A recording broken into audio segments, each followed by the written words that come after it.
कृष्ण के जीवन की कहानियां केवल कथाएं नहीं, बल्कि जीवन जीने के सूत्र हैं। उनमें से एक अत्यंत भावुक और शिक्षाप्रद प्रसंग है, श्री कृष्ण और सुदामा की मित्रता। ये कहानी हमें सिखाती है कि सच्ची मित्रता में पद, प्रतिष्ठा और धन का कोई स्थान नहीं होता। श्री कृष्ण और सुदामा, निस्वार्थ मित्रता की पराकाष्ठा। 1. सांदीपनी आश्रम के वे दिन।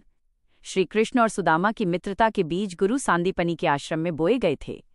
जहां कृष्ण एक राजसी परिवार से थे, वहीं सुदामा एक अत्यंत निर्धन ब्राह्मण परिवार से। लेकिन आश्रम की मर्यादा में न कोई अमीर था, न कोई गरीब।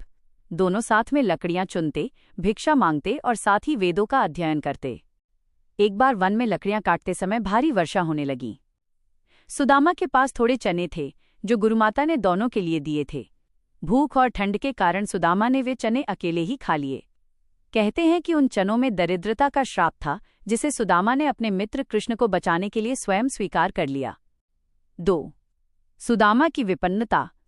समय बीता, कृष्ण द्वारका के राजा बने और सुदामा अपनी पत्नी सुशीला के साथ एक छोटी सी कुटिया में रहने लगे।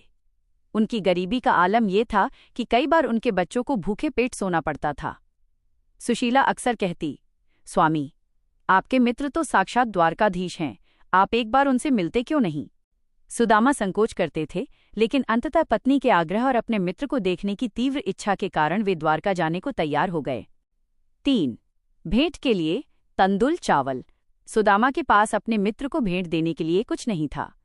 सुशीला ने पड़ोस से मांगकर 4 मुट्ठी तंदुल, कच्चे चावल, एक फटे हुए कपड़े में बांधकर सुदामा को दे दिए।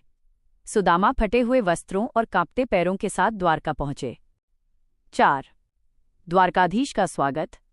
जब सुदामा द्वारका के भव्य महल के द्वार पर पहुंचे, तो द्वारपालों ने उन्हें रोक दिया। सुदामा ने दीन स्वर में कहा, अपने स्वामी से कहो कि उनका मित्र सुदामा उनसे मिलने आया है। जैसे ही कृष्ण ने सुदामा नाम सुना, वे नंगे पांव ही द्वार की ओर दौड़ पड़े। उन्होंने अपने बाल सखा को गले से लगा लिया।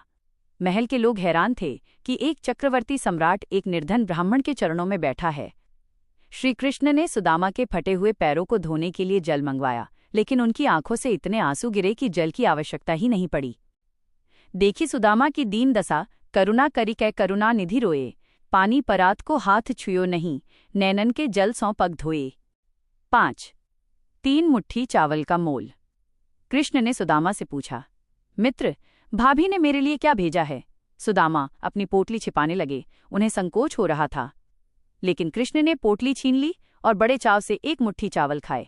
एक मुट्ठी खाते ही उन्होंने सुदामा को लोक की संपत्ति दे दी। जब उन्होंने दूसरी मुट्ठी खाई तो परलोक का वैभव भी दे दिया। जैसे ही वे तीसरी मुट्ठी खाने चले, रुक्मिणी जी, जो लक्ष्मी का अवतार थी, ने उनका हाथ पकड़ लिया। उन्होंने कहा, प्रभु, क्या आप सब कुछ ही दे देंगे? हमारे लिए भी तो कुछ बचा